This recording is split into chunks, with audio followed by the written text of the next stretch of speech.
इस कहानी के लेखक हैं धीरज कुमार सालुंके। महाराष्ट्र के कोकण क्षेत्र में मुंजिया नाम का भूत का प्रकार है। मुंजिया एक ब्राह्मण लड़के का भूत होता है जिसकी मृत्यु उपनयन यानी कि मुंजा होने के पहले ही हो चुकी होती है।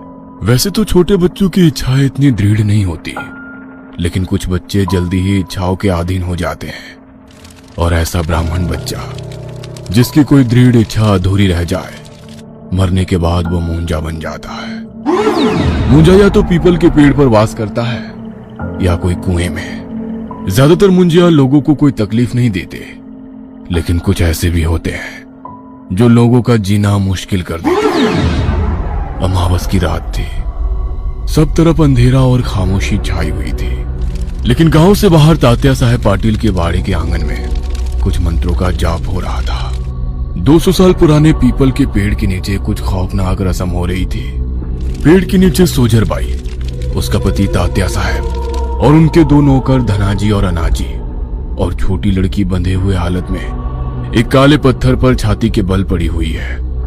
उसका मुंह बंद है। अनाजी उस लड़की को उस पत्थर पर दबाए खड़ा है और धनाजी के हाथ में कुल्हाड़ी है। उनके पीछे सोजर बाई अग्नि के सामने बैठी है और उसका पति उसके बगल में खड़ा तमाशा देख रहा है। हे तारणहार, मैं तुम्हें इस कुंवारी लड़की की भेंट चढ़ा रही हूँ। कुंवारी लड़की छटपटा रही है और चिल्लाने की कोशिश कर रही है। कृपया इसका खून पीकर अपनी प्यास बुझाओ और इसकी आत्मा के साथ अपनी इच्छाएं पूरी करो और बदले में मेरी मनोकामना पूरी करो। उसके बाद सोजर अपने हाथों से अपने गले पर अंगूठा घुसाकर इशारा करती है और धनाजी उस बच्ची के गले पर कुल्हाड़ी मारता है और धनाजी के चेहरे पर खून की छींटें उड़ती है और लड़की का कटा सर जमीन पर गिरता है। लड़की को छोड़ो और जल्दी से वाड़े के अंदर भागो, वो आता ही होगा, और मुड़कर बिल्कुल भी मत देखना, वरना उसका निवाला तुम बनोगे। और उसके बाद सभी लोग भागते हुए वाड़े में चले गए। दूसरी तरफ उस पीपल के पेड़ पर कुछ हलचल हो रही थी। तभी पेड़ से मुंजिया ने जमीन पर छलांग लगाई। वो चारों तरफ अपनी नजरें घुमाने लगा, ये तसल्ली करने के लिए कि कहीं कोई उसे देख तो नहीं रहा। और तभी उसे दूर एक पेड़ के नीचे किसी आदमी के होने की भनक लगी और वो फिर से पीपल पर चढ़ गया। वो आदमी मुंजा को देख बहुत डर गया था। गांव के वीरानों में मिल रही कुंवारी लड़कियों की लाशों के पीछे छुपा राज उसके सामने आ गया था। इसका मतलब उस पीपल पर मुंजिया का वास है और पाटिल ही कुंवारी लड़कियों की बलि मुंजिया को चढ़ा रहे हैं। लेकिन तभी उसे पेड़ के ऊपर से कुछ हलचल महसूस हुई। उसने ऊपर पेड़ पर देखा और उसके पैरों तले जमीन फिसल गई, क्योंकि मुंजिया उसी पेड़ पर आ गया था। वह डर के मारे चीखा, लेकिन तभी मुंजिया ने उसके कंधे पर छलांग लगाई और उसकी गर्दन मरोड़ दी। कुछ 8 महीने पहले तात्या साहब का वाड़ा। और जोर लगाओ, और जोर लगाओ। अनाजी और धनाजी दरवाजे पर लात मार रहे थे। वो अंदर पहुंचते हैं तो छत से सोजर बाई फंदे पर लटक रही थी और अपने पैर हिलाते हुए तड़प रही थी। धनाजी और अनाजी ने भागते हुए उसके पैर उठाए। कुछ देर बाद, ये तुम क्या करने जा रही थी? तो फिर क्या करूं? शादी, हमारी शादी को 25 साल बीत गए हैं, लेकिन मैं अभी भी कोई संतान को जन्म नहीं दे पा रही हूँ। अरे कितने वैद्य, कितनी औषधि खा ली, बहुत मंदिर मस्जिद घूम आए हैं, बहुत कुछ कर लिया हमने, लेकिन फिर भी मैं बांझ की बांझ ही रह गई। अब मैं जी कर भी क्या करूं? तुम चिंता मत करो, मुझे आज ही बाभल गांव के एक तांत्रिक के बारे में पता चला है। अब सिर्फ वही हमारी मदद कर सकता है। दूसरे दिन काले कपड़े पहना एक तांत्रिक जमीन पर बैठा है। उसके सामने सोजर बाई और तात्या साहब बैठे हुए हैं। तुम्हारे पिताजी ने 30 साल पहले वो बाड़ा एक ब्राह्मण से खरीदा है। वो बाड़ा खरीदने के बाद तुम्हारे पिताजी आंगन के ही कुएं में डूब मर गए। है बाबा जी, वो एक हादसा था। नहीं, वो हादसा नहीं था। क्या आंगन में एक 200 साल पुराना बड़ा सा पीपल का पेड़ है? है बाबा जी। उस पेड़ पर एक मुंजिया का वास है।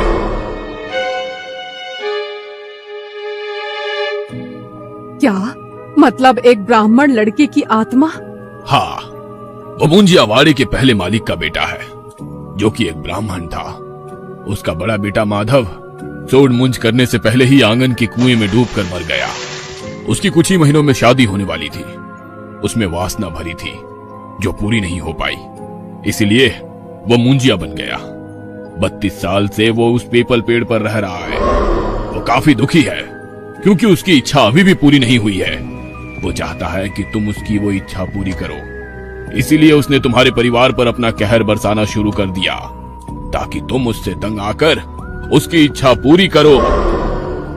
उसने तुम्हारे पिताजी को कुएं में डुबा कर मार डाला, लेकिन फिर भी तुम लोग उसके इशारे को नहीं समझ पाए। इतने साल से तुम्हारे बच्चे नहीं हुए, फिर भी तुम्हें इस मुंजिया के बारे में पता नहीं चला। खैर, वो चाहता है कि तुम उसे खुश करो और फिर तुम्हें खुद की संतान होगी। तो अब क्या करे बाबा जी? मुंजिया को खुश करो। लेकिन कैसे? उसे 4 कुंवारी लड़कियों की बलि चढ़ाओ। ये सुन वो दोनों काफी चौंक गए। उन्हें अपने कानों पर बिल्कुल भी विश्वास नहीं हुआ। लेकिन कुंवारी लड़कियों की बलि लेकर वो क्या करेगा? क्या वो अपनी वासना उनकी आत्माओं से पूरी करेगा? पता नहीं, लेकिन वो कुंवारी लड़कियों का खून पीना चाहता है और उनकी आत्माएं अपने कब्जे में करना चाहता है। तुम इस बात को ठंडे दिमाग से विचार करो। इसके बाद वो दोनों वाड़ी पर आए। बहुत विचार करने के बाद उन्होंने ये तय किया कि वो मुंजिया को खुश करने के लिए 4 कुंवारी लड़कियों की बलि देंगे। तात्या साहब ने उसके 2 वफादार नौकरों को बुलाया। अनाजी और धनाजी दोनों सगे भाई थे और पीढ़ी पर पीढ़ी उनके खानदान के मर्द पाटिल के यहाँ नौकरी करते आ रहे थे। तात्या साहब ने उन्हें कुंवारी लड़कियों को उठाने का जिम्मा दिया और उसके बाद वो आदिवासी गरीब गांव वाले और बंजरों की कुंवारी बच्चियां उठाने लगे। उन्होंने चौथी बलि चढ़ाई, लेकिन उसके 3-4 महीने बाद भी सोजरबाई पेट से नहीं हो पाई। यह देख वो फिर से तांत्रिक के पास गए। तब तांत्रिक ने कहा कि मुंजिया अभी खुश नहीं हुआ। वो तुम्हारा उसके प्रति पूरा समर्पण चाहता है और चाहता है कि तुम उसे तब तक कुंवारी लड़कियों की बलि चढ़ाओ जब तक वो खुश ना हो जाए। तात्या साहब और सोजरबाई के पास कोई दूसरा रास्ता नहीं था, इसलिए वो इसके लिए राजी हो गए और फिर बलि का सिलसिला शुरू हो गया। गरीबों की कुंवारी लड़कियां उठाए जाने लगी और उनकी बलि मुंजिया को चढ़ाई जाने लगी और मुंजिया उनके खून से अपनी प्यास बुझाने लगा। वह कुंवारी लड़कियों के आत्माओं के साथ ना जाने क्या करता, इसकी खबर किसी को नहीं थी। इस इलाके में हो रहे हत्याओं से पूरा महाराष्ट्र दहल उठा था। लोग अपने बच्चियों को दिन में भी घर से बाहर नहीं निकलने दे रहे थे। पुलिस इस पर अपनी जांच कर रही थी, लेकिन आरोपी कोई भी सबूत नहीं छोड़ रहे थे। इसलिए मुंबई से सीआईडी ऑफिसर देश पांडे अपनी टीम के साथ उस गांव में पहुंचे। उन्होंने जांच शुरू की, लेकिन कोई भी सुराग नहीं मिला।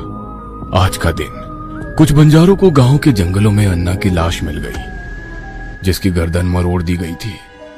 उसका सर पीछे की ओर मुड़ा हुआ था। सीआईडी ऑफिसर देश पांडे उस जगह पहुंच गए। उस जगह से पाटिल का वाड़ा बस सामने ही था। तभी उसकी नजर उस पुराने पीपल के पेड़ पर पड़ी। यह हत्या बाकी हत्याओं से अलग है, क्योंकि इसकी मौत गला काटकर नहीं हुई है। हाँ सर, लेकिन जिस तरह से इस आदमी का सिर उल्टा मोड़ दिया है, इससे ये पता चल रहा है कि ये काम किसी साधारण आदमी का नहीं है, ये कोई पहलवान का काम है। लेकिन शायद इस हत्या का बाकी हत्याओं से कोई संबंध नहीं है, क्योंकि कुंवारी लड़कियों की हत्याएं बलि के लिए की गई है। ये कुंवारी लड़कियों की बलि कैसे चढ़ाई जाती है? उसी इलाके का एक हवलदार उनके साथ था। वो बोला, जी, किसी देवी को या फिर भूत या राक्षस को साहब।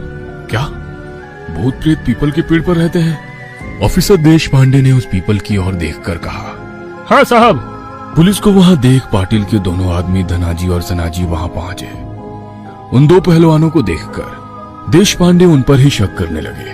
खैर, उसके बाद जांच के दौरान वो मृतक अन्ना के घर पहुंचे। क्या आपके पति की किसी से दुश्मनी थी? नहीं जी, लेकिन मुझे लगता है कि उनकी हत्या पाटिल के आदमी धनाजी और अनाजी ने की है। लेकिन आपको ऐसा क्यों लग रहा है? क्योंकि कुछ दिन पहले उन्होंने मुझसे कहा था कि एक रात जब वो खेत से लौट रहे थे, तब उन्हें रास्ते में अनाजी और धनाजी जमीन खोदते हुए दिखे थे। उनके पास ही जमीन पर एक बोरी पड़ी थी। ऐसा लग रहा था मानो उसमें कोई इंसान हो। जब उन्होंने उनसे पूछा कि उसमें क्या है, तो वो बोले कि इसमें गाय का मरा हुआ बछड़ा है। लेकिन उन्हें शक हुआ, क्योंकि इतनी रात को कौन बछड़ा दफनाता है। और उसके ठीक 7-8 दिन बाद गांव के दूसरी जगह कुत्तों ने जमीन से एक लड़की की लाश कुरेद कर बाहर निकाली थी। शायद मेरे पति उन पर ही नजर रख रहे थे। और उन्होंने कुछ देख लिया था, इसीलिए उन दोनों ने उनकी हत्या कर दी। ये सुन ऑफिसर देशपांडे को हत्याओं की जांच में मजबूत दिशा मिल चुकी थी। उन्होंने धनाजी और अनाजी पर पूरी नजर रखी, लेकिन धनाजी और अनाजी काफी तेज और चालाक थे। अनाजी और धनाजी को यह बात पता चल गई कि पुलिस उन पर नजर रखे हुए है। शाम को वो वाड़े के पिछले दरवाजे से बाहर निकले और जंगलों से दूसरे गांव की तरफ गए। वहां से गुजरते वक्त उन्हें जंगल में एक औरत दिखाई दी जो 9-10 साल की बच्ची के साथ जंगल में लकड़ियां जमा कर रही थी। अनाजी ने चुपचाप पीछे से जाकर उस औरत की सिर में लाठी मारी और औरत बेहोश हो गई। उसके बाद अनाजी ने बच्ची का मुंह दबाकर उसे उठा लिया और उसे वाड़े में ले आया। रात हो चुकी थी, सब तरफ अंधेरा छा गया था। रात के 12 बज रहे थे। मालकिन, एक बार फिर से सोच लो, पुलिस वाड़े पर नजर रखे हुए है। अगर आज हम बलि चढ़ाएंगे तो पुलिस हमें रंगे हाथों पकड़ लेगी। मुझे मुंजिया के प्रति समर्पण दिखाना है। अगर पुलिस वालों से डरकर मैंने बलि नहीं चढ़ाई तो मुंजिया गुस्सा हो जाएगा और मेरे सभी किए कराए पर पानी फिर जाएगा। हम रुक नहीं सकते। अगर पुलिस बीच में आती भी है तो भी हम बच्ची की बलि चढ़ाएंगे। ऐसा कहकर वो लोग बच्ची को लेकर आंगन के पीपल के पेड़ के नीचे आ गए और उन्होंने तेजी से बलि की विधि शुरू कर दी। अनाजी बच्ची के हाथ पांव और मुंह बांधकर उसे पत्थर पर दबाए बैठा था और धनाजी हाथ में कुल्हाड़ी लिए सोजरबाई की आज्ञा का इंतजार कर रहा था। हे मुंजिया, मेरे तारणहार, इस कुंवारी बच्ची की बलि स्वीकार करो। वो आगे बोलने ही वाली थी कि तभी रिवॉल्वर से गोली चलने की आवाज आई। ऑफिसर देशपांडे वहां अपनी टीम के साथ पहुंच गए थे। रुक जाओ, वरना मैं गोली चला दूंगा। ऑफिसर देशपांडे धनाजी पर दूर से रिवॉल्वर रोकते हुए बोला, मुझ पर कृपा करो मुंजिया। धनाजी, काट दो। और तभी धनाजी ने कुल्हाड़ी हवा में उठाई। ऑफिसर देशपांडे ने उस पर गोली चलाई और गोली उसके सीने पर लगी, लेकिन धनाजी रुका नहीं। उसने जख्मी होते हुए भी बच्ची के गले पर कुल्हाड़ी मारी और बच्ची की गर्दन कट गई। उसका सिर जमीन पर गिर गया और कटोरी में धड़ से निकलता खून गिरने लगा। धनाजी अपनी वफादारी साबित करते हुए मारा गया और जमीन पर गिर गया।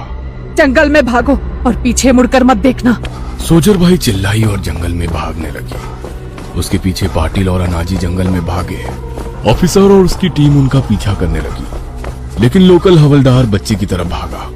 वह निर्दयी हत्या देख उसका दिल दहल उठा था। तभी उसे पेड़ से हलचल सुनाई दी। उसने ऊपर देखा और उसके रोंगटे खड़े हो गए। वो चिल्लाया, लेकिन तभी मुंजिया ने उस पर छलांग लगाई। दूसरी तरफ ऑफिसर देशपांडे और उनकी टीम ने सोजरबाई, उसका पति और अनाजी को पकड़ लिया।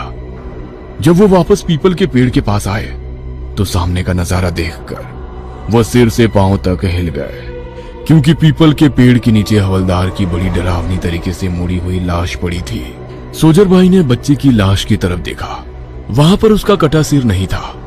वह देख वो खुशी से चिल्लाई, उसने सिर उठा लिया, उसने सिर उठा लिया। मुंजिया खुश हो गया। यह सुन उसका पति तात्या साहब पाटिल भी खुशी से नाच उठा। पुलिस ने उन्हें अपने हिरासत में ले लिया, लेकिन कुछ ही दिन में अनाजी ने पुलिस कस्टडी में खुद की ही गर्दन मरोड़कर खुदकुशी कर ली, ताकि कोर्ट को उसके मालिक और मालकिन के खिलाफ कोई सबूत ना मिल सके। और कोई सबूत ना होने के कारण कोर्ट ने सोजरबाई और उसके पति तात्या साहब को बाइज्जत बरी कर दी। और ठीक 9 महीनों के बाद तात्या साहब पाटिल के वाड़ा बच्चे की किलकारियों से गूंज उठा। पाटिल के घर एक बच्चे ने जन्म लिया, एक ऐसा बच्चा जिसका चेहरा किसी जानवर की तरह बदसूरत था। शरीर पर जानवरों जैसे बाल थे। तभी पीपल के पेड़ पर बैठा मुंजिया जोर जोर से हंसने लगा। तुमने सिर्फ बच्चा मांगा था, वो इंसान हो या जानवर ये तुमने नहीं बताया था।